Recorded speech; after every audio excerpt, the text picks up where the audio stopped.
And we are live on a Friday evening in the last show that will ever take place for Let's Talk Vinyl in the state of Virginia. As next month, I don't know where I'll be doing this from in Kansas City, but this show will be live from Kansas.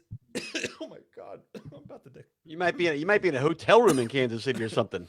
No, your house isn't ready yet, No, my house will be ready, but I don't know if this. All right. I don't know if this will be in the kitchen.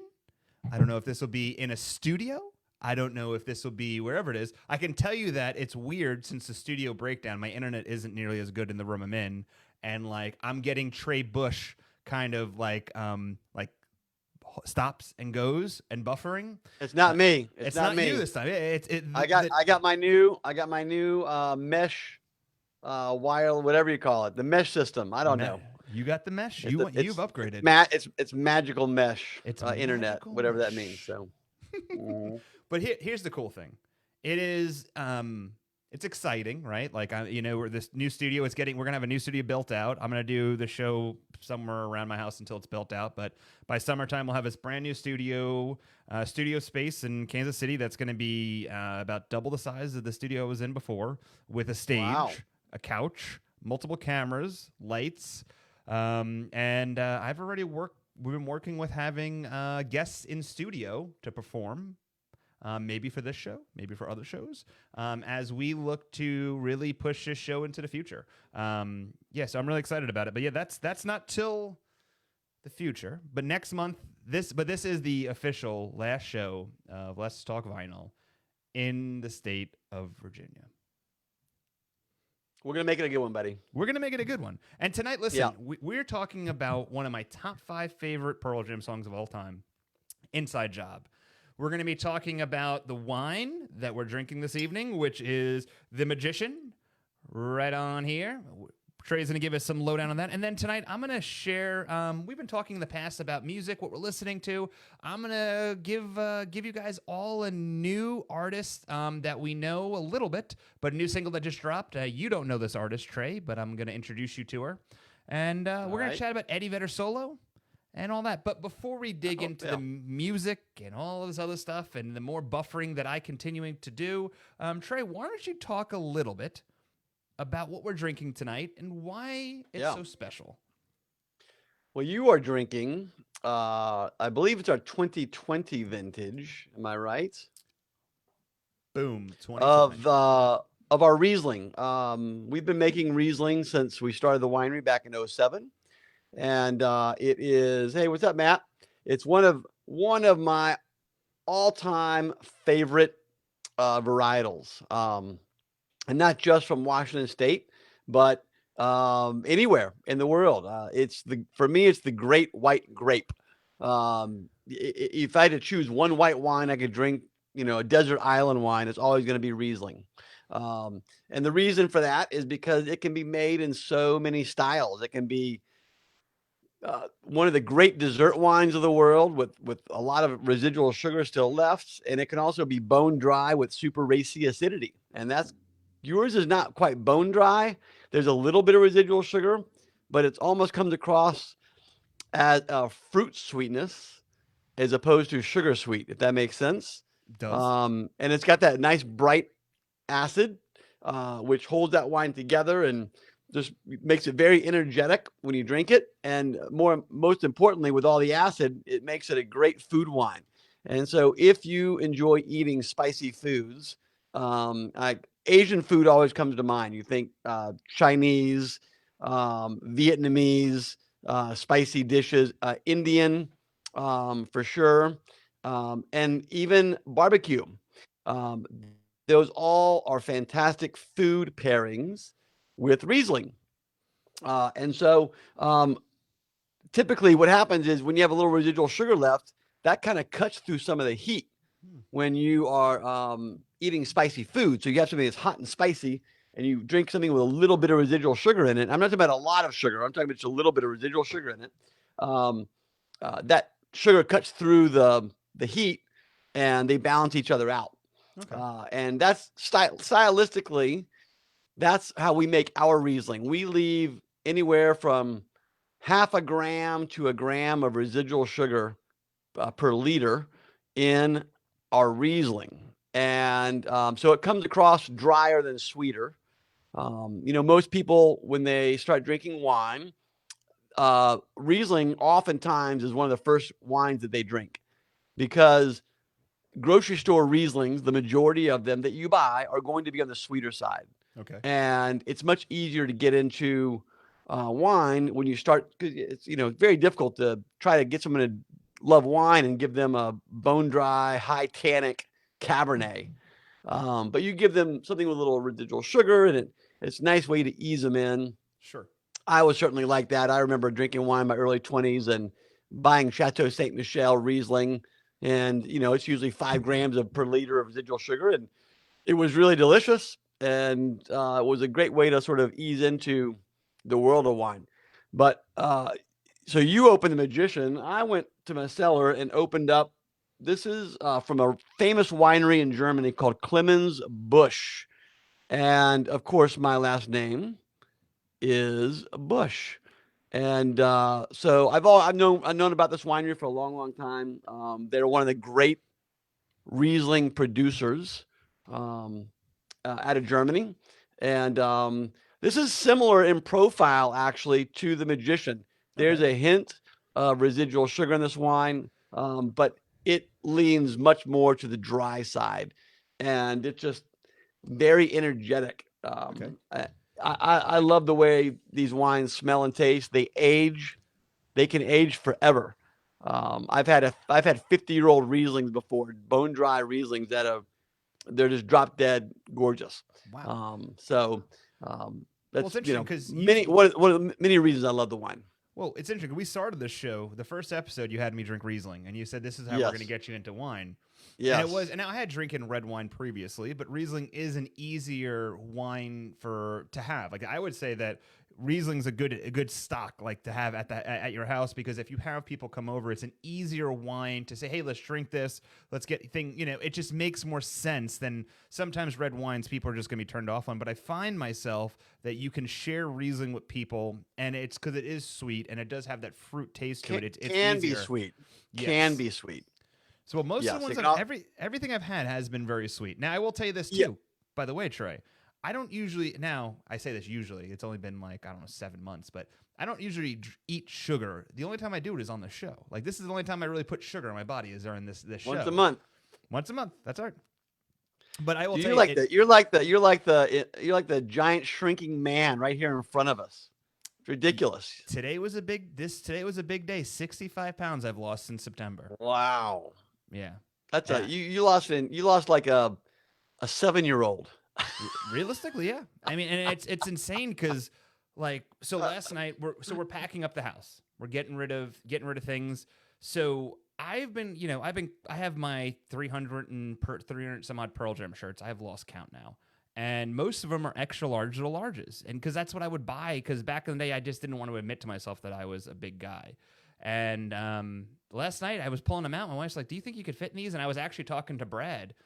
And Brad had sent me some shirts. So I'm like, let me try.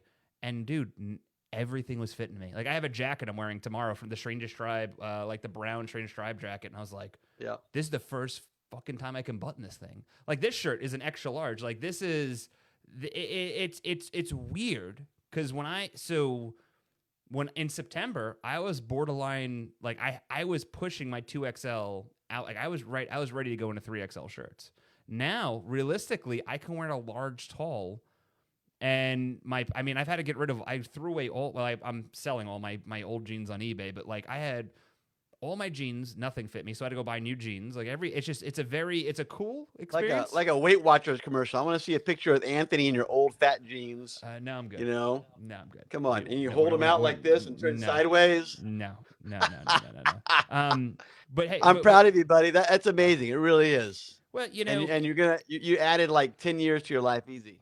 Well, and that was important to me. I think you can attest to this, is like, when you have kids and you start seeing them do things, you start thinking about like, oh, one day they're gonna have kids, and then those kids are gonna have kids. Like, I want to be a great grandfather, and like my grandfather passed away at 46. My grandmother passed away at 62. Like, they were really young. Do I miss pizza and beer? Not nearly as much as I thought I was going to. Like I've thoroughly enjoyed the high of the ability of looking good. Like today I went on a 8-mile bike ride and was fine. Like I wasn't out of breath. The other day I did 10 miles. You probably got whistled at 2 or 3 times. I I do got a funny story about that. The other day I was in Charlottesville. My son was playing soccer. I was on a bike ride, and and I thought these girls were whistling at me. So I winked at him, and the girl looks at me and she goes, "Not you!" And I look to my side, and there's this really nice, like really athletic, good-looking guy that was running past me. I said, "Motherfucker!" I really thought for a minute that I was getting whistled at. It was not me at all. They were. You deserve it. You deserve it. Nah, it's all right. It's all good. I'll take it. But hey, listen, and also before we get to this question, because we do have a question from someone in the audience. Yeah. We, one thing you did say, which is cool, which means that you're gonna have to ship me a bunch of Riesling, is I'll be living in Barbecue County, so like I'm literally gonna be inundated with barbecue, so I could probably use a good chunk of Pinot of some Riesling. Send me some Pinot. Yeah. Birthday's coming up around the corner. Just so you just remember. When's your birthday? It's in April, but it is. Okay. Well, around the corner. Nice. Around the corner. I already texted my distributor to find out the name of some wine shops that carry our wines and just some nice wine shops in your area. So I did that while we were chit chatting. Yeah. Nice. But I do have so Matt has a great question. He says, well, first of all, he says Eddie Vedder shirt, sweet. First of all, whoever designed the merchandise for this tour for Eddie Vedder needs to get on board for Pearl Jam because the merchandise this year is a home run. We'll talk about that later. But he's asking you, what is the difference between a Riesling and a Pinot Grigio? They're just different grapes completely. Now, they can be grown in the same region. Pinot Grigio or Pinot Gris. They grow quite a bit of it in Oregon. There's some Pinot Gris in Washington. There's not a ton. And over in Europe, you typically see Pinot Gris in Germany and in the Alsace region of France, which is in the northeast region of France. And they stylistically can make them the same way. You can make Pinot Gris with residual sugar. And on the sweeter side, and you can make them, bone dry. In the Alsace region, Pinot Gris, Gewürztraminer, and Riesling are the 3 dominant grapes up there. And they all have stylistic similarities in that they typically are all high acid wines. But the flavor profile is a little different. Pinot Gris rolls more towards like the pear component. Riesling, I always feel like it lives in that lemon lime, citrus world of flavors and stuff. So when you drink the high acid, but you get the flavors of, like a lemon rind or lime rind or things like that. So along with a bunch of other stuff, great spices and minerality and whatnot. But I always find the flavor profile of Pinot Gris leans more towards like a tree fruit, like a pear or something. Tony says some big word that I don't understand. Yeah, baby. I'm drinking the Trocken. So the Pradicot. So there's different levels, and it's look, one of the reasons that wine is so mysterious to a lot of U.S. consumers. I shouldn't say wine, but European wine is a mystery to a lot of consumers in the U.S. because they don't put things like nowhere on this does it say, let's see, take a look here. Okay. On the back label, it tells you it's Riesling. But on the front label is the name of the winery. It's the GG, which is the Gross, Gros, Grossglotzen. I can't pronounce it. But it's a old vine. It tells you the vineyard name, the vintage. But a consumer is going to look at this bottle of wine and have no idea what is in this bottle of wine.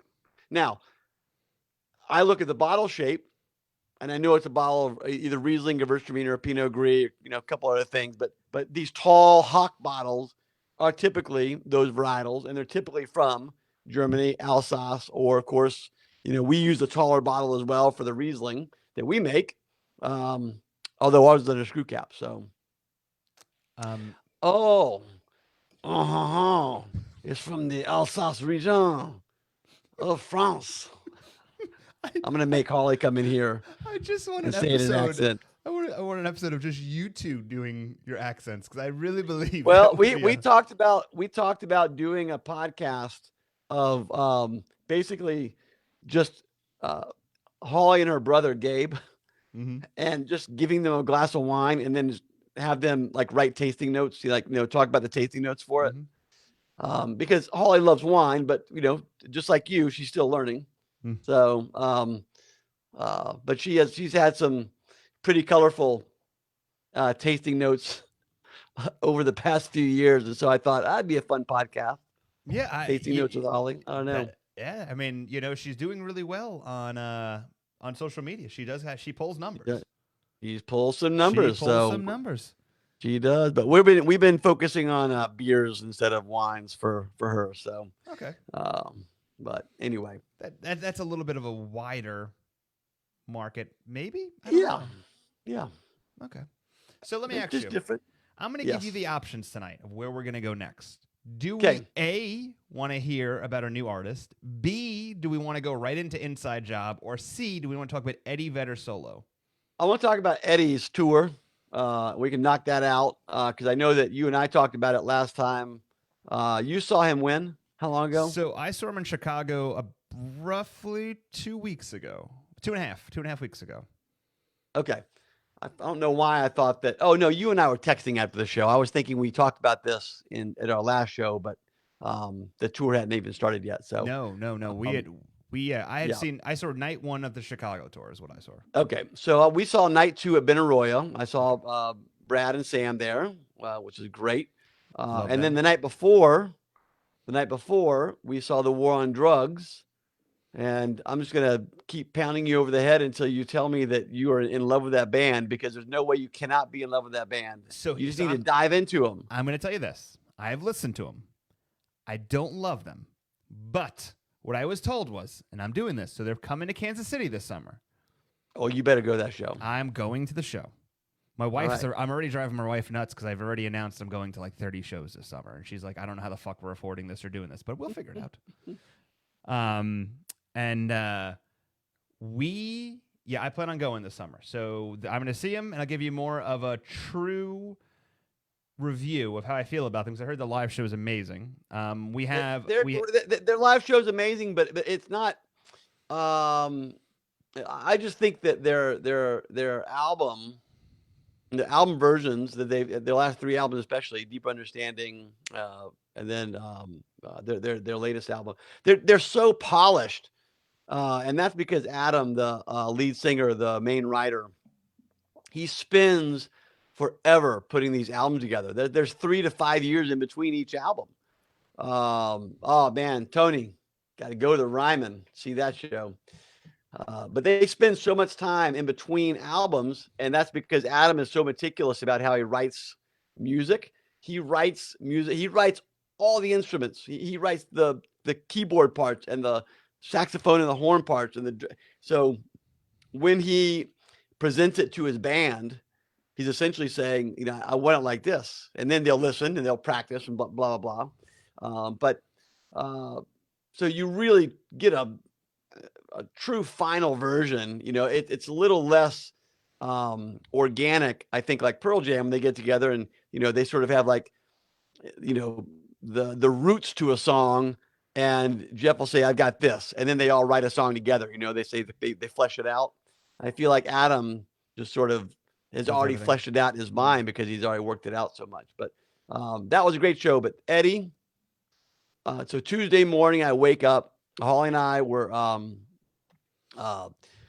staying at Hotel Vintage. And I immediately get a text message when I wake up from a buddy that Mark Lanegan died. And I was just shocked. I was shocked. I was stunned that he died. I wasn't shocked because, he almost died of COVID last year. He was in a coma for 3.5 weeks. Yeah, a few months ago. Back in the spring of last year, and wrote a book about it. the dreams he had during the coma. It's a book / poetry. And when he came out of that, I thought, this guy is like Keith Richards, man. You can't kill this guy, right? And deal with the devil and whatnot. But he was along with being a heroin user for a long time. He was a crack addict. And really, it's just amazing he was so productive in his music, because it's hard to be a productive heroin addict and crack addict. And but he got clean in around 2004 or 5, 6, something like that. But he was clean, and so I don't think that was like a relapse or anything. I honestly think it was the after effects of COVID, along with what he did to his body for 30 years. The guy smoked 2 packs of cigarettes a day too. Yeah. And he didn't stop drinking. He was a gin and tonic guy, and he drank a lot of those too. If you ever saw the Anthony Bourdain episode in Seattle, he and Mark and my friend Jeff Fielder do a sit down in a dirty bar in Seattle, and had this great conversation. It's worth looking up. But I knew that was going to set the tone for the evening with Eddie. Okay. And I knew that was going to come up in who knows what was going to happen, but I knew it was going to be brought up. And we got into Benaroya Hall, and it should be on your bucket list to see a show there. I don't care who it is, but it's one of the great music venues in the country. And we had 5th row seats, center section. Center section, rows 1 and 2. Yeah, 5th row. Jeez. And so we were essentially right in front of, I wanted to say John Frusciante. That's not right. the Chili Peppers guitar player who's playing with. Yeah, Josh Klingenhoff. Yep. Yeah, Josh. So, hey, that was my picture. I know. I've lined it up. I produce it. You're pretty good like that. I produce a halfway decent show. I've been told. You produce some shows. So Holly and I sit down in our seats, and Glenn Hansard comes out, and I've seen Glenn. I saw him open for Eddie on his last solo tour, and he looked determined, and immediately talked a little bit about Mark, and went into. And I don't have the set list in front of me, but he is such a passionate entertainer. And it's him and an acoustic guitar. And when he started talking about Mark and he dedicated a song to him, you could feel the pain in his voice when he was singing that song. And it brought me to tears, and really, really moving. So, and his set list was way too short. It was only like 5 songs, maybe, if even that. And then he was off, and of course, Eddie comes on, and everybody's just super excited. And it only took 2 songs for Eddie to mention, after they played "Here Comes the Sun," and then they go into, and so then Eddie talks about walking into the building and just feeling this profound sadness, and almost, this it was so. And obviously, he was talking about Mark, and then he had it's a beautiful tribute, and they played a great show. So I gathered my thoughts after the show and the next morning, and I thought about what that show was like. And there were a lot of Pearl Jam songs. There was 5 or 6 Pearl Jam songs that they played during the night, and along with "Rockin' the Free World" at the very, very end. But my breakdown of the show was that all the Eddie Vedder Earthlings album stuff was just so good. And I really do love that album, top to bottom. For whatever reason, there are a lot of fans that I read on the, Facebook Pearl Jam page. And there's a lot of, not hate, but just people don't like that album. I just do not understand it. I really love that album. And so I thought all the Earthling stuff they played was fantastic. And they were super tight. But when they play those Pearl Jam songs, I feel like it's Eddie and just a bunch of his buddies covering his songs. I say his songs. I mean, they're songs that he wrote for the most part. They're not, he's not singing Mike songs or Stone songs. And they just are having a great time. Like they're in their garage or something, but the garage happens to have 16,000 people in it, and it's a much looser version of all those songs. They're definitely not as tight a band as when Pearl Jam plays, their 3.5 hour sets of music. Sloppy is not the right word. It's just not as tight. But they have more fun at it. It's kind of cover bandish, and let me tell you, because this is how a little bit, yeah. I enjoyed the show tremendously. I thought it was good, minus having beer thrown on me, but that's a whole nother story. But the show itself was really good, and what I found interesting about seeing him in Chicago, my Chicago trip was insane. I landed Tuesday at 9:00 at night. I got to the hotel about 10. We went the next day. We had a pre-event beforehand. We raised money for Teen Cancer America, which I'm gonna talk about something in a minute. And then we went right to the show, and I did my, drop the credit card, one of everything. $720 will buy you one of everything on this tour, just in case anybody's curious. And I went in really open-minded to what this show was going to be. The couple things I saw key was Eddie Vedder's having a lot of fun, just like a million people are saying in the group chat right now. Every Eddie Vedder looks like it's fun. The other thing is, if you're a Pearl Jam fan, okay, and you're watching this tour and you see Chad Smith having fun, you have Josh having fun, this Mike White guy who is a very talented guitarist but trying too hard to be Mike McCready, in my opinion. That's just my opinion, okay? Well, I'm wearing that a little bit. Hey, you saved it. I am literally wearing it. Jesus. I had beer spilled on me. Ollie, did you see that? Oh, Jesus. Hold on a second. Hey, can I have a towel, please? And some new pants. I think someone's coming. So anyway, I enjoyed the show, but what worries me is Eddie's having fun. We haven't had Pearl Jam tour dates. And without Pearl Jam tour dates, it makes me think that if you don't, if we don't get the, hold on one second. I believe towels are coming.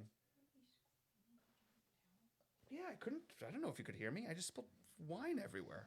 Anyway, all right, there we go. All right, cool. All right, I'll just sit in wetness. Anyway, if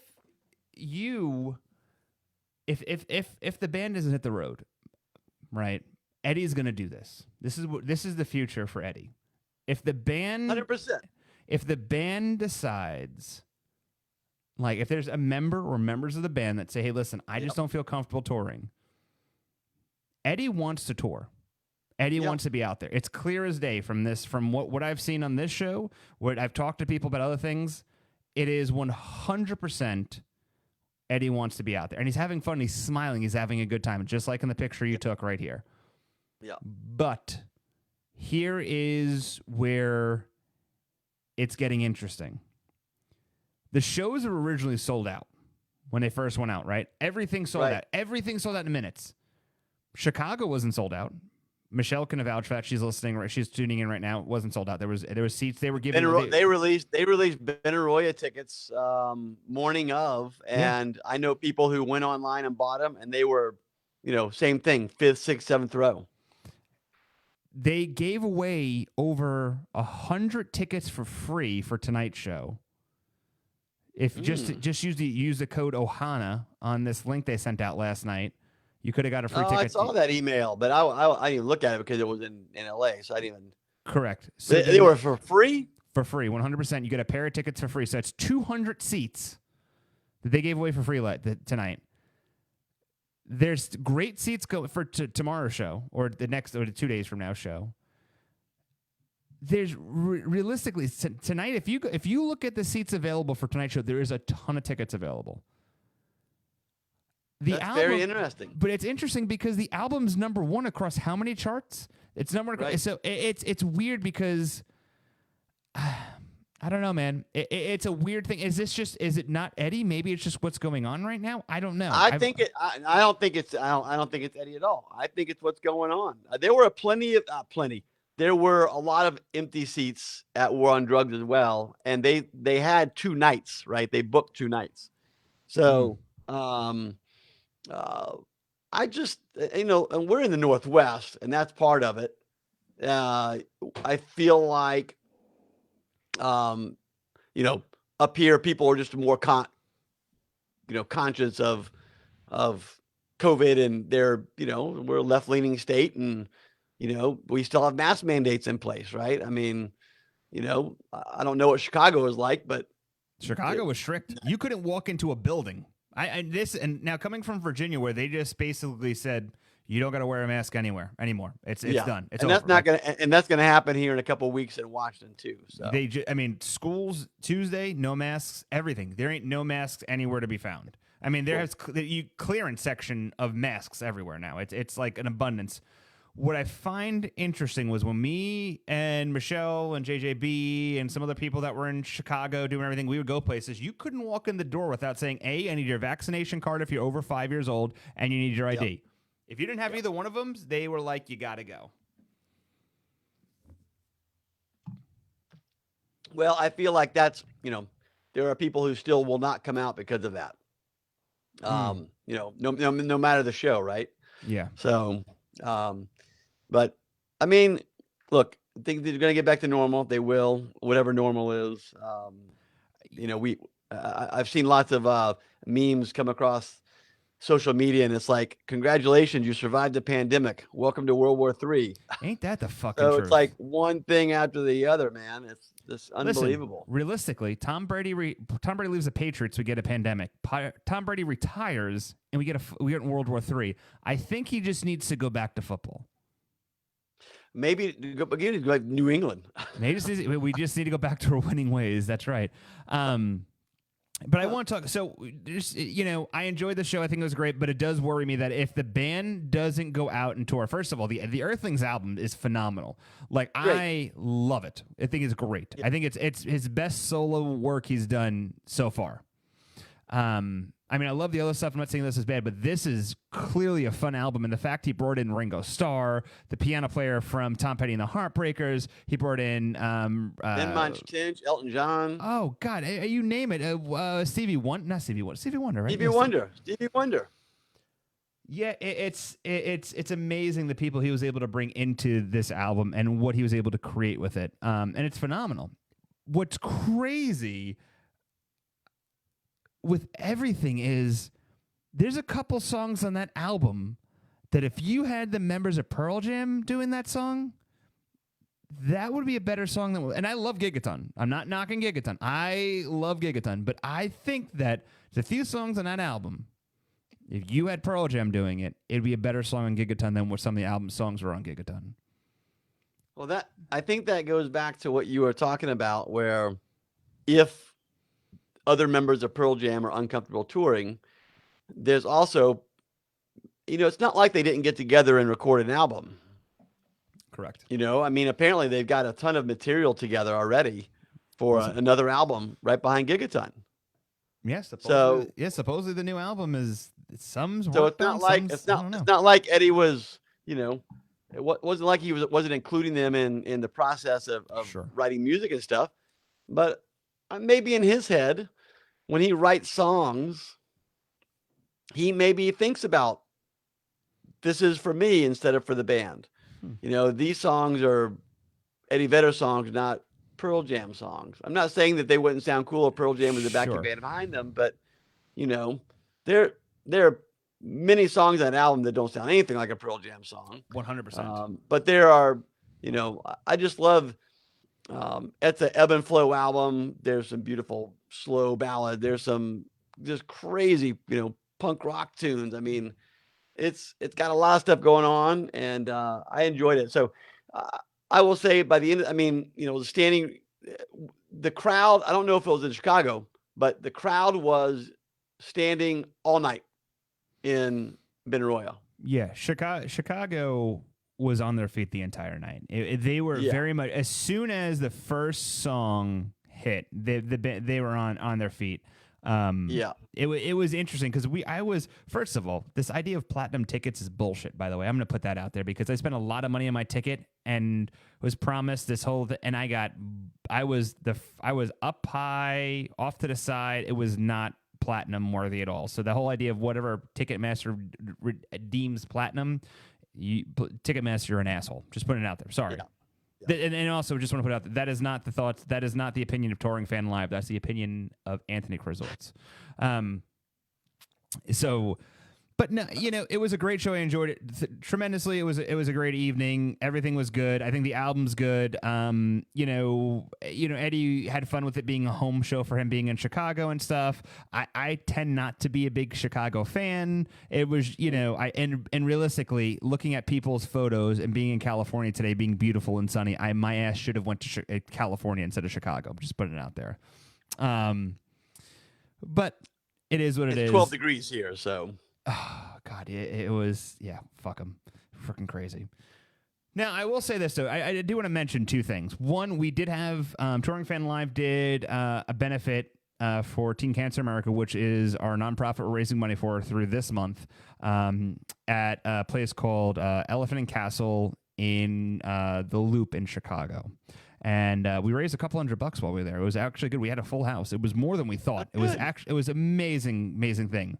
Right now, as we stand, we are doing an auction to counteract that as we continue to raise money for it.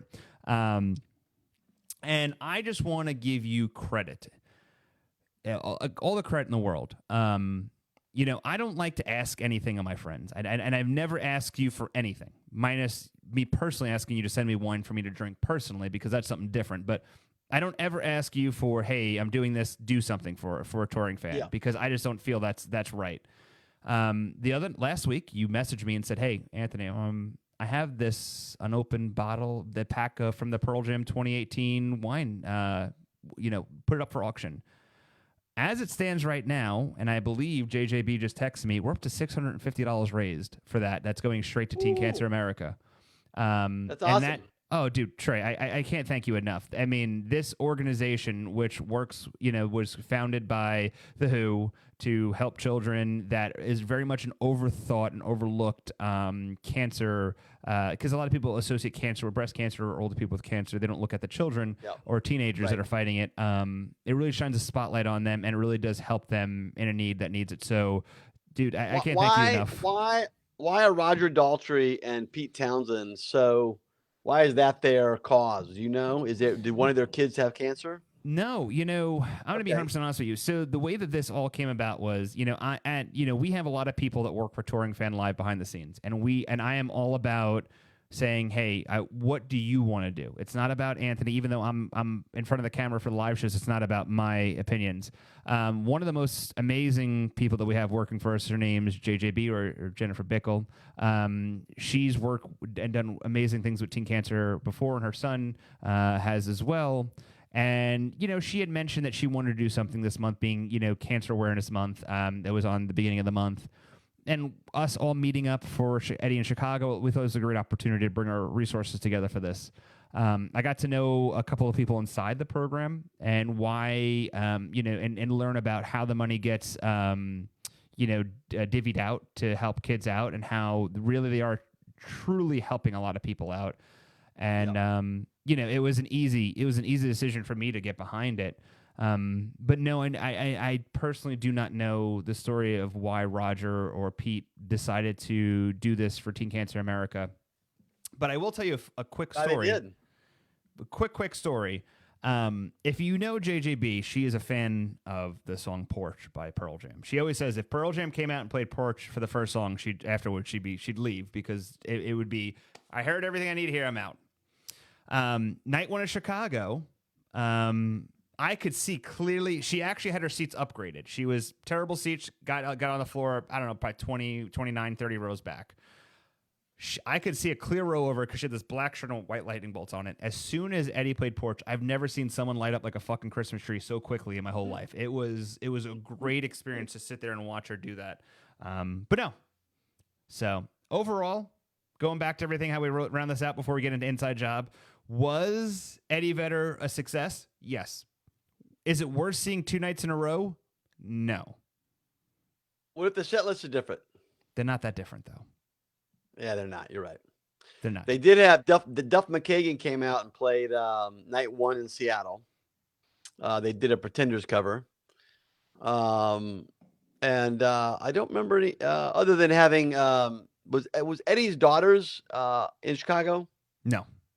Okay, No, so both of his daughters in Seattle. Obviously, Jill was second or third row, but all the way over to our left, and which I always find funny. You're like, why aren't you just on the side of the stage? But Benaroya, being an opera house, essentially, there really is not a side of the stage like an outdoor, or just most of the big concerts you go to. But Harper and Olivia both came out, and Olivia sang "My Father's Daughter," which was just incredible. And Harper came out and did backup vocals on one of the songs too, and it was cute. Yeah, there we go. She was great. So that was kind of cool to see. I was, you secretly hope, you're like, wow, you're in Seattle. Mike and Stone live here. You're like, come on, man, pop on out. But at the same time, we just took it for what it was worth. My friend Jeff Whitman flew up from LA, from Napa. I mean, it was great to see him and hang out. We had dinner with him and a friend, and then our friends Andre and Michelle came over from Walla Walla with us, and we saw both shows, and it was just, it was great. Yeah. So, but would you agree or you disagree that based off how this tour is playing out, one show fulfills you enough? I mean, yeah, I don't know. Sure. Yeah. I mean, we have one album worth of work, and then, like, as you said, it's almost like a cover band. They have to fill out the rest of the set list with whatever they want to play. And that's why it feels like it's in Eddie's garage. It's like, hey man, let's learn how to play a fucking Rolling Stone song. Let's learn how to play this. And then they do it. I mean, look, you've got some pretty talented musicians there. They can play anything you want to play. Yeah. It's just a matter of, what it is. So no, it's extremely talented musicians. It was very weird hearing Andrew playing like Mike McCready's parts and some of like in Porch and stuff. That was weird. Yeah. I do like Josh is a really good guitarist and a good piano player and stuff like that. It's still kind of weird knowing that he's a part of Pearl Jam now. But as the band grows, they're getting older and they're going to have some pieces to kind of fill in some areas just to kind of fill in that gap. And I don't know. I mean, if he tours again in a couple of months, maybe I'd go see it. I probably would go see another. Who the hell am I fucking kidding? I would go 100%. The reality is everyone is waiting for that email, that announcement from Pearl Jam. When are the rescheduled dates from 2020? That's what everyone wants. I mean, my buddy Matt is, down in Bend. He's, I mean, I don't know one artist other than Pearl Jam that's not booking right now. And so he has all these other concerts that are announcing. He's buying tickets to them, with the hopes of going. But, Matt wants to do, I guarantee Matt wants to do like a 5 or 6 city Pearl Jam, Oh, we all do. jaunt. How do you do that? Well, I will tell you this. If you don't know. I will tell you this, and I can't mention names, but, Touring Fan works with a lot of artists and stuff, and all of them said, we haven't heard anything. And this was within less than 24 hours. I've had a conversation with a couple artists, and we haven't heard anything about rebooking us, and they were promised about a rebooking of a show, which is weird to me. I thought we'd know by now. But then again, it's, every time I go back and look at when they make announcements, it's like they put their foot in their mouth, and I'm worried that they're thinking about it again. The last time they made the announcement, hey, we're going to announce something in January or whatever it was, we had this Delta variant hit us, and that kind of screwed everything up. now they made an announcement this past week, hey, we're going to Europe, here's some dates. And then a few hours later, well, Russia invades Ukraine. So I don't know. It's a catch-22. It's like, what does the band do that doesn't piss off people? Because they're pissed, no matter what they do, they're going to piss off people. They're going to, because I can tell you that I can almost guarantee everyone that's listening right now, the odds of them doing the exact same tour, date by date, venue by venue, is almost fucking impossible. Because it is impossible. Because look, just to schedule a tour when you're a band of that size is a heavy task. Sure. Finding dates, making sure the crew, making sure those dates are open, especially coming after the fact that everyone hasn't been touring at all. Now everybody wants to tour at the same time. Yeah. There's only so many venues in each city that can hold these certain artists. So, I don't blame them in some regards, because I know it's a difficult task. And it's okay if they're being methodical and making sure that everything they're laying out is going to stick this time. But, I also know that there's plenty of people that are, they're like, Pearl Jam's been holding on to my money for the past 2 years. Like, give me my money back. I'll buy tickets again when they go on sale, but. Yeah, because it's like Tony saying in the chat, the NHL playoffs are bound coming up soon, and most of the venues we're playing at are NHL arenas, and that's going to be tough. So, when you schedule a tour and you have it plotted out, those dates are locked in. When you're trying to reschedule and there's already things in place, you're like, oh, well, I can't go to the next city because the next city's got this going on, but then I can skip that.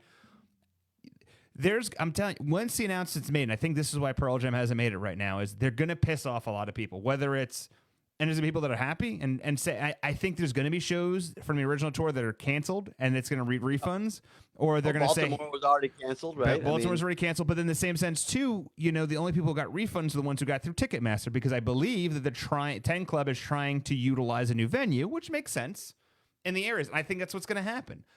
If the Nashville Predators make the NHL playoffs and they're scheduled to have a 7-game series, and that aligns with Pearl Jam, I'm sorry, Nashville Predators are going to get that venue over Pearl Jam, and now you're like, well, what do we do? Well, maybe they don't play in Nashville. Maybe they play in, one of the other local areas. Maybe they play in Kentucky. Maybe they play somewhere else. Maybe they play, I don't know. What if St. Louis Blues are doing well? Maybe they don't play in St. Louis. Maybe they go to Kansas City, which I have I'm okay with that. But it is what it is. But I'm telling you right now, everyone that's bitching right now, it's only going to get worse once they make the announcement, because there's going to be so many people upset because you're not going to get exactly what you want. Don't get your panties in a bunch. The thing about it is we're talking about leisure activities that we enjoy. What is going on in the world today? If we don't have bigger fucking problems than what's going on in the world today, then, oh my God, I can't believe Pearl Jam hasn't rescheduled their tour yet, and that's their biggest concern in the world. I don't want to know you. I mean, I want to see Pearl Jam as bad as anybody else right now, but it's not in my top 10 priority list right now. It's like, when it happens, it happens. And, if the concern is it's not going to happen because somebody's the only one of the band, that has nothing to do with us. And that's going to happen anyway. Yeah. But I don't feel that way at all. I feel like the band is easing into this world of, they've always, 5 individual members that have all agreed that if, we all have to agree, it's got to be 5 votes to do anything. That's not easy to do as a band. That band's been around for 30 years. They figured it out. They know what makes them comfortable. They're going to tour when they want to tour. I think they want to tour, but just. Listen, we're gonna swap things up because we're getting this. We're gonna get back into the positive, just like Matt said. It's an inside job. Let's do it. We're gonna go. Listen, all right, thank you, Matt. Let's just change all this shit up, right? I tried it today. It's hard going on social media right now because there is just so much pain in this world and everyone's sharing it. Yeah. That's why I tried changing it up a little bit. Like, hey, Feel Good Friday, fucking do something. You know what? Everyone listening right now, tell me why you had a good Friday while we listen to Inside Job. And we're going to share your stories of why you're having a good Friday, because we need to change it. Listen, shit's bad in this world. Give me and Trey a reason to smile while we listen to Pearl Jam 2006 in Verona, Italy. Inside Job.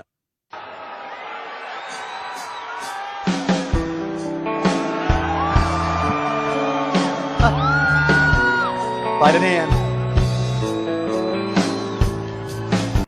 Son of a bitch. Hold on. Come on, Anthony. Now. See this? I got a fucking stain on my Come on, man. 2006. Inside That's Job. pretty funny. Verona, Italy. And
So good. So good. And we're going to jump. I love that. Right. First of all, I pulled a Lady Gaga, just in case you're curious, and did a wardrobe change. Say that again? I did a Lady Gaga. I did a wardrobe change. You did do a wardrobe change. I did a wardrobe change. First of all, I love seeing everyone's what they were excited about today and their what made them happy today. There was a lot of people coming in. We're having a lot of chatter in the chat tonight.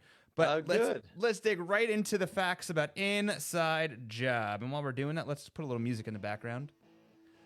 Inside Job, songs facts, provided to us from livefootsteps.org. For all of your facts and needs from Pearl Jam, go to livefootsteps.org. First played May 9th, 2006 in Toronto, Canada. Last played June 24th, 2018 in Italy. I can't say Padova. Padova. Thank you very much. It's only been played 500. No, it's only been played 59 times live. It's been played 3 times as an opener. Never been played as a closer. It's only been played 10 times in the last 10 years, which is wild. It's interesting. Played as an opener I wonder if all those openings was all in 06 when the album came out. So we're gonna dig into that, and I'll give you those stats in just a momento. 7. When played as an opener, Corduroy followed it 2 times. Worldwide Suicide was the only other song played after it when it was played as an opener, which is interesting. And, Brad, who goes to every show in the world, he was at when it was played for the first time. You know how it is. Of course he was. Oh. By the way, it was great. It was so great to see Brad and Sam at Benaroya. First of all, they were together, so that was great. I'm sure they love that. Yes. But, I haven't seen either of them since 2018, so. Nope, that's not true. That was That's great. a lie. You saw him at Ohana. What? Oh, thank you. You're right. I'm sorry, Brad. Sam, I did. I was high. That's true. It's true. That's cool. True. Hey, it's legal there. It's legal.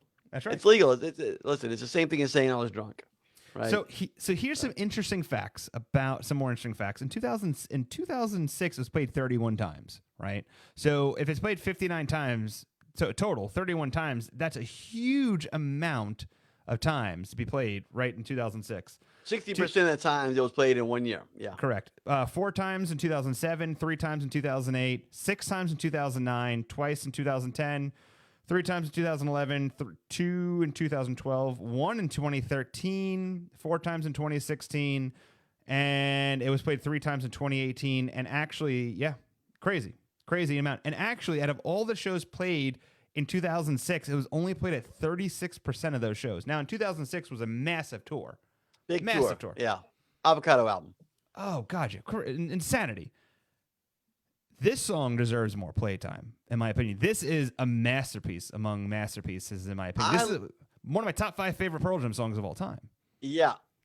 When they break that down, and when they drop into that "How I Choose to Feel" bridge or chorus, whatever, I love that part of the song. That's probably my favorite part of that song, was when they drop into that. And I know it's a Mike McCready song. It feels like a Jeff Ament song. For me, that's like the bass in that song is so great. And just the groove of that song is just awesome. And then McCready's obviously Mike's got a great guitar solo in that, but I just love Jeff's bass in that song. Now, and especially when he breaks down into that bridge right there. Chris says it's in his top 5 as well. Welcome to the show, Chris. Wow. Craziness for sure. I mean, everyone is giving their opinion. 06 Cincinnati. Brad also says it was great seeing you as well, Trey, and your lovely wife. I don't know why that didn't pop up. There we go. There it is. Everyone, big song. Here's the thing with this song. It's a very complicated song. If you watch it live, there's a lot of moving pieces with the song. And I think that's it. Mike said in an interview with Rolling Stones, Inside Job is a song that I wrote, and I get to play a big double neck guitar when I'm doing that. That song has a lot to do with Crohn's disease and how to deal with it. It doesn't spell that out. However, to me, it feels like how you have to deal with things from the inside and not the outside, from the outside perspective sometimes. Now, and does that mean that those were his lyrics too? Correct. He wrote the song. Okay, that I did not know. Correct. So, how many Pearl Jam songs on albums have lyrics written by people other than Eddie? Oh shit! Now you're fucking. I have no idea. That's homework. This is when we need. Is it 2 or is it 20? I mean, here's the thing. I think we're gonna need to hire like somebody that does like just we could be like, hey, forensic. You need a forensic accountant. No, we need David. Brad. Calling Brad. Yeah, Brad. I need. Brad is the guy. Brad, how many of those? Give me numbers. You know it's coming. Oh my God. I mean, the lyrics. I had no idea Mike wrote those lyrics. That's great. Correct. So I'm looking at right now. It said lyrics written by Mike McCready and song by Mike McCready. That's awesome. Which is amazing. It's a great song. Eddie does that song justice for sure. Oh, gotcha. It's a beautiful. Chris jumping in again. He's at 5% of the songs. It's a 5%. Chris, where have you been for the past 15 months, buddy? We've been doing this show. How many? We need people to like throw stats at us and shit, and here you show up out of nowhere. I love it. Episode 18. We're like 3 away from 21. I think 21 should be a big one. We should be like really shit faced on the 21st. That's illegal. We should be shit. You know what? That's gonna be. Do you like bourbon? I never really had bourbon. What? No. I mean, I've had. Bourbon, whiskey. No. Oh, well, then that's gonna be a great show. We're just gonna have you do like 5 shots in a row. Is that Jack Daniels? No, I mean that's shitty whiskey, but yes. No, I've never. I mean, I've had like commercial. You're not a cocktail person. No, you're not a big drinker. Not anymore. No, that's fine. So 21st episode. Let's talk vinyl bourbon. No. We'll do wine. Okay. That'll be fine. I'll do something special for it. You know what? That's what we'll do. We'll think if I've got a 21-year-old bottle of wine that I can send you. Oh, that'd be fun. Oh, now I actually, it's crazy. We were packing up my house, and I found like 7 bottles of wine I didn't even know I owned that my in-laws gave me, and they were from like it's a winery in North Carolina at the Nope. Yeah. I'm just telling you. I'm just telling you what I found. That's fine. I'm just judging. I'm just being very judgy right now. It's from like a famous. The fact that you said old bottles of wine from North Carolina. From red flags. Straight up. The Biltmore Estate. It's a beautiful place to visit. Okay, good. So, moving on. Now, we talked about Inside Job. It's one of my top 5 favorite Pearls. I do love that song. I wish it was played more. Michelle says, my hubby is on your website, Trey. People are purchasing your wine. Look at this. I am making you. Let's go, Michelle. We are making you money. Go big or go home, Michelle. Okay, I guess people just don't forget. People don't forget things. You said this. How the remember this? That was 17 episodes ago. That was episode 2. Episode 2 or 3. I tried. Will I ever do it again? No. As a matter of fact, I continue to fuck with Trey when I say, hey, listen, I'm looking for wine. What do you think of this bottle of wine? And I purposely always pick like the most gimmicky bullshit wine. Oh, Jesus. Tony, well done to pull that out, buddy. I appreciate that. Tony, by the way, Tony is, he's my Memphis guy, one of my many Memphis friends. And Tony loves his bourbon for sure. So. Well, I'm always down to try something, but all right. But we'll see. Maybe once this tour gets announced, we'll all meet up somewhere and we can try something. Maybe if Let's Talk Vinyl, like just eventually fades into obscurity, we start a new podcast and it's about just getting Anthony drunk on bourbon shots.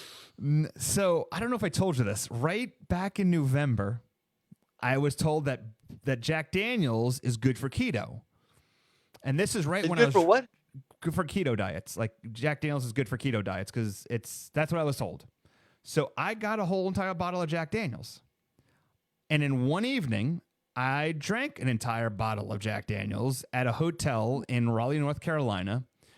That night, Drunkenly, I went into the bathroom and knocked the shower bar off the shower. I ripped the toilet bowl thing off the wall. I threw up 3 times in the hotel room, and was charged an obscene amount of money for the cleanup and repairs that had to be done. So I haven't drank. These are stories from 19-year-olds, Anthony, not last year. This is the story 40-year-olds this is Anthony, 36-year-old from 36-year-old.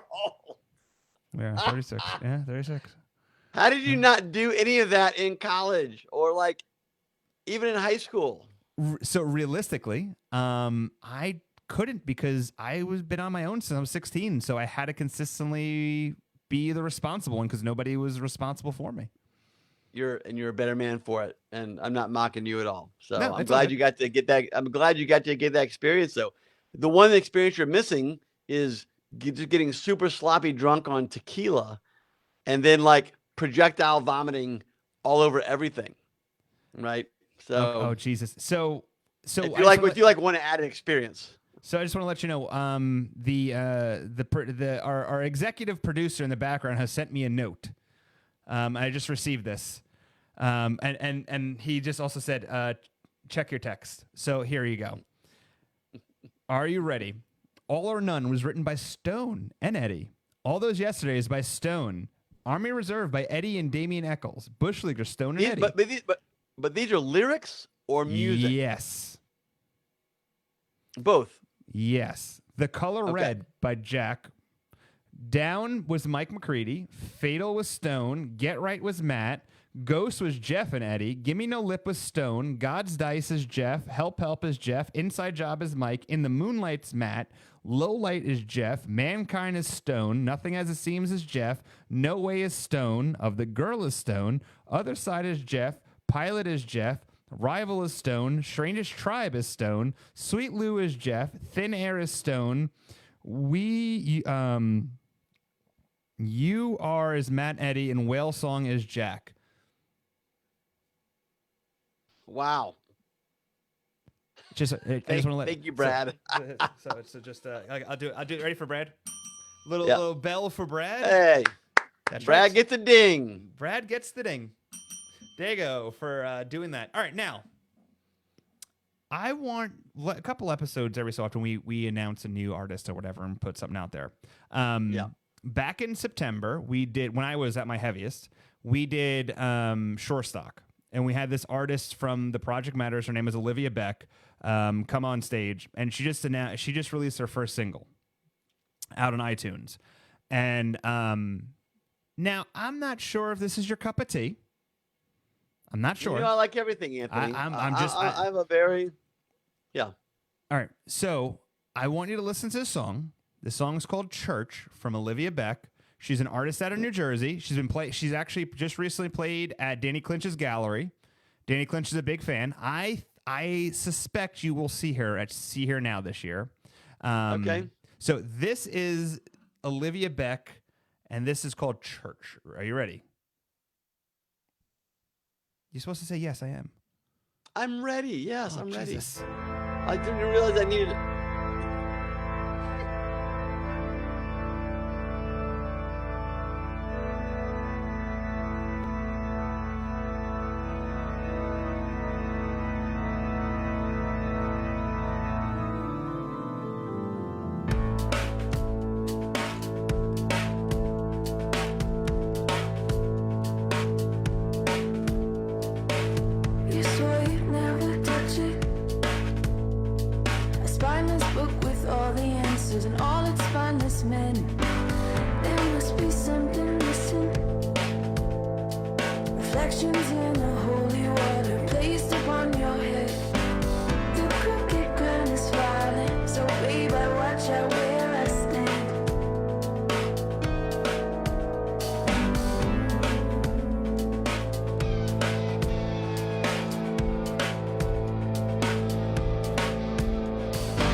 All the questions burning from within.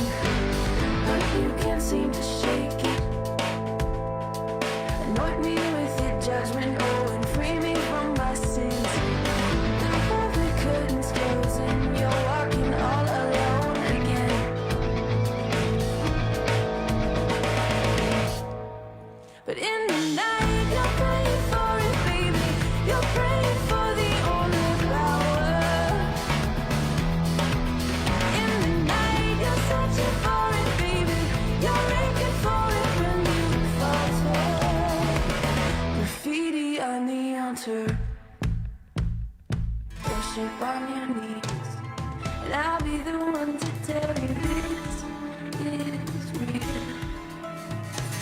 Whisper in your sheets, begging a hallelujah, he can heal. Oh, you're praying for it, baby.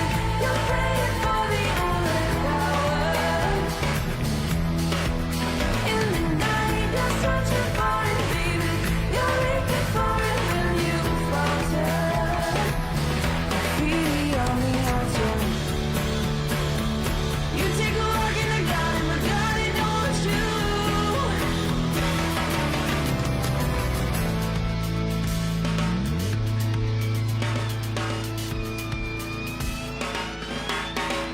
In the night, you're praying for it, baby.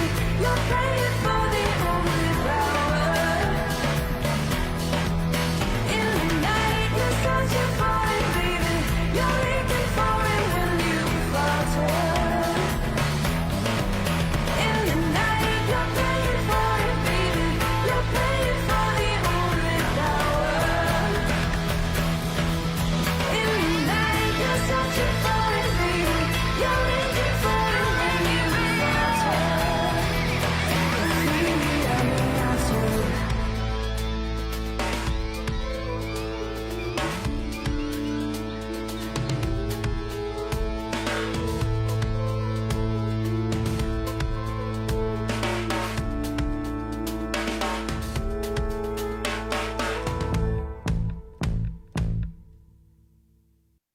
So, before you say anything, a couple reasons why I decided to play this artist tonight.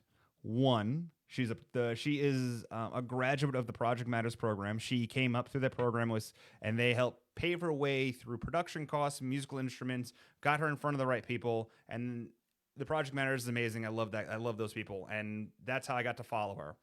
Two, when I heard this song, the first person I thought of was Holly, and let me tell you why. I heard this music and I said, for some reason, I can imagine Holly in some sort of priest outfit dancing to this song in one of her burlesque routines. I like that idea. I heard that song and I felt like there was like a little bit of like a Spanish vibe to it, almost like a, like there's definitely a very dancey vibe to that song, especially in the chorus. So I dig it. She had a beautiful voice, and it was a fun groove. I dug it a lot. Where is she from? She's a New Jersey native, so she is a New Jersey girl. Yeah, she played up at Danny's festival last year. Is that right? She didn't play at a festival. She's played at the Clinch Gallery a few times. Oh, the Clinch Gallery. Okay. She played at Shorestock for us. She was one of the artists that performed that night. Right. And she played that song. I just remember being like, she has one of those hypnotizing voices live. Like it really is just like it's an all in, and her band is really excellent. And she was phenomenal. Amazing. Awesome.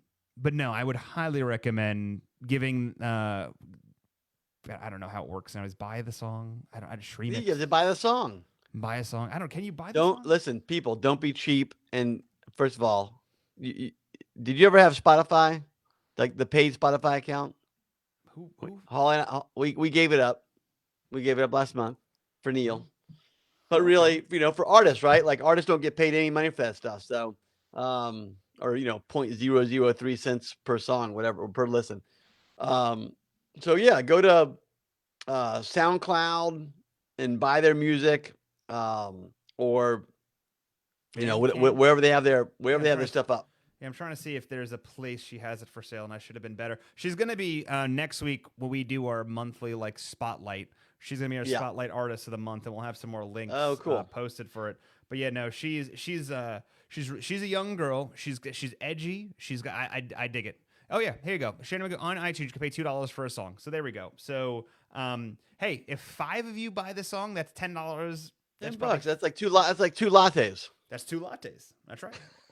Or one at Starbucks, depending how you do it. One at Starbucks. So today or yesterday, they Afghan Wigs just released their first single off of their new album that's coming out soon. And first of all, if you don't know the Afghan Wigs, go do a deep dive into that band because they're incredible. but the new single that they just released yesterday is unreal. It is just pure fire. And I know Pearl Jam fans would love it. I always felt like they'd be a great opening band for Pearl Jam. But they also was like, they may be a little bit too big. You know what I mean? Like, they're not doing stadium tours on their own, but when they go on tour, they sell out, every showbox and Paramount Theater kind of a venue. And so, maybe they're a little bit too big to open for Pearl Jam, but I want Idols to open up for Pearl Jam, by the way. That would be great. Well, talking about opening bands for Pearl Jam, I did see the in London. Did you see? I have announced artists on this show that I said, hey, they're the next big thing, right? Or they're going to be big. 2 artists opening up for them in one day. Me and Rob Benson found them last year on World Tour, which that show's coming back at some point. Last year, 2 episodes, randomly, we found those artists. And Julie was, wow, what the hell's her? Oh, God, it's going to be like, I'm trying to find all the information. The Wild Things from Australia. Now they're playing. They're going to open for that. They're opening for Pearl Jam. Okay. Wild, right? At Hyde Park? Yep. And then JJ Wild was the other artist. So I said, hey, watch out for this girl. She's amazing.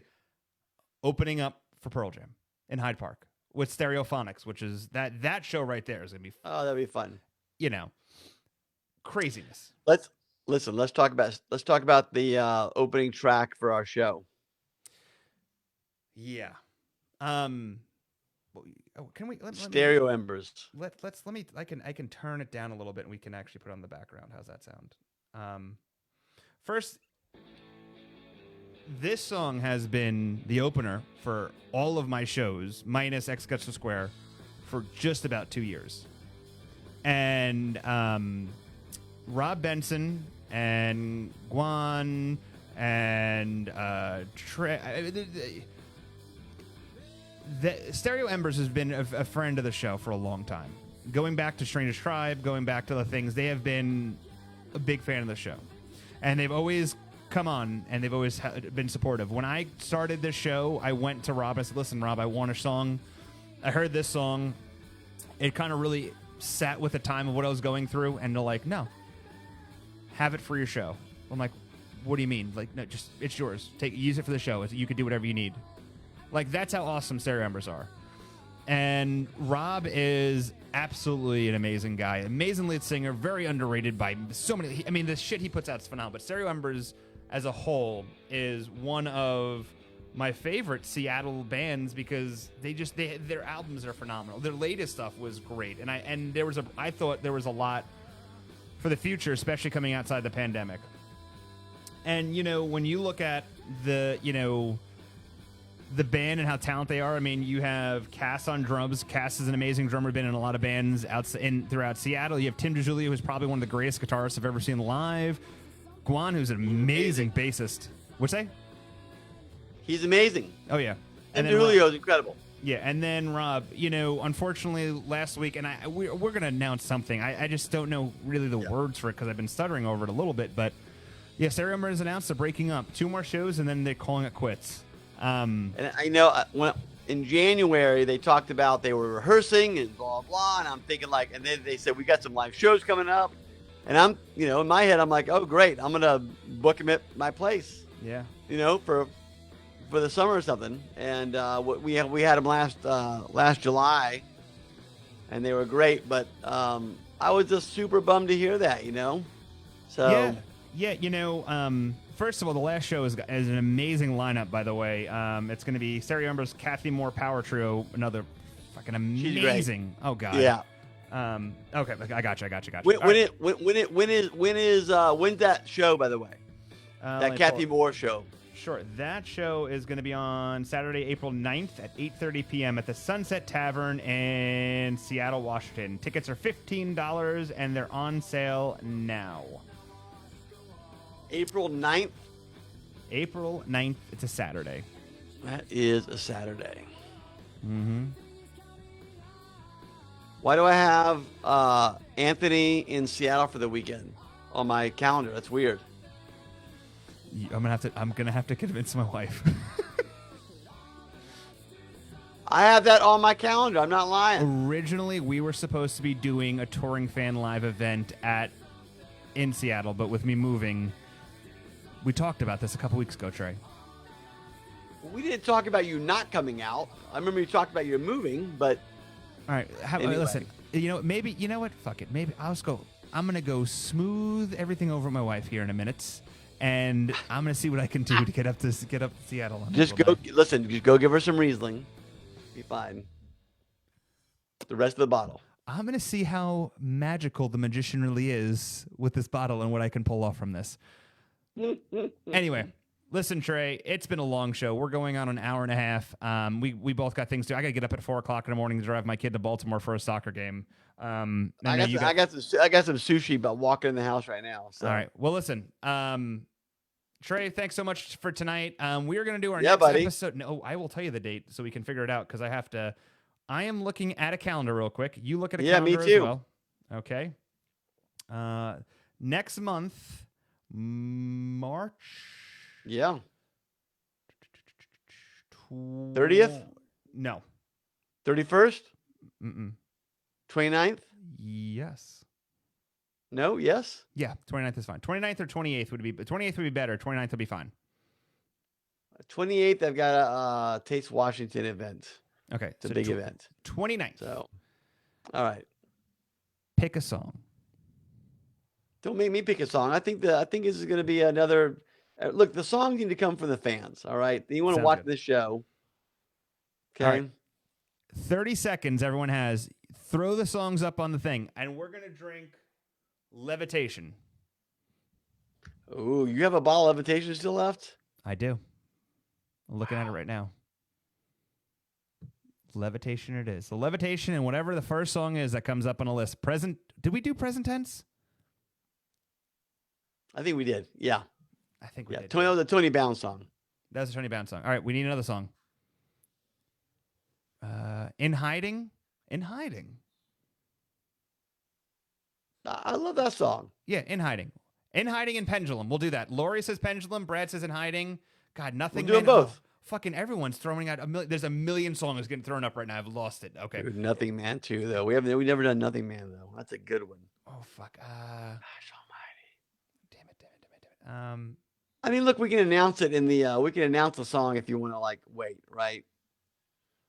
I say Nothing Man in Hiding. It makes some people mad. Nothing You're Man gonna in anger Hiding. some people. That's fine. Fuck it. Whatever. You mad? Cool. That's right. You can just mail my editor. It's brad@thetouringfanlive.com.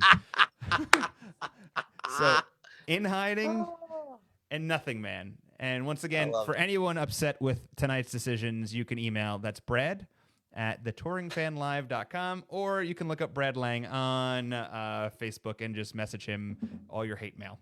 So, until next time, I'm Anthony. That is Trey. You are Trey, and this is Let's Talk Vinyl.